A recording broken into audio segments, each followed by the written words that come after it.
Welcome to the Salmon Runs YouTube. Enjoy the video. You begin with a protected surface and a simple improvised tool. This prevents scratches and lost parts. Once done, flip the watch face down and locate the tiny spring bar ends in the lug gap. Use a straightened paperclip or a thin, folded business card to press inward on the spring bar shoulder. This releases tension. Keep steady pressure because the bar is under spring load, otherwise it will pop out. Make sure to angle your tool toward the center. You now compress the spring bar and guide it free. This is the central maneuver.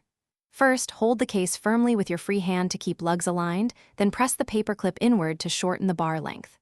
Once compressed, tilt the strap gently away and slide the exposed tip out of the lug recess. Do not yank. Repeat on the other side. Make sure to control the motion because the bar can spring and disappear. Keep fingers or cloth ready to catch it. You finish by checking parts and preparing for reassembly. This avoids surprises later. Once both sides are free, inspect each spring bar for damage. If bent or nicked, replace it because a compromised bar can fail and drop the watch. Store small parts in a container so nothing is lost. If a bar won't budge, make sure you compressed it fully. If still stuck, press double-sided tape or poster putty to the bar tip and pull gently.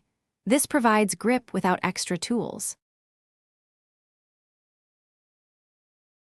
Thanks for watching. Consider subscribing if we helped you.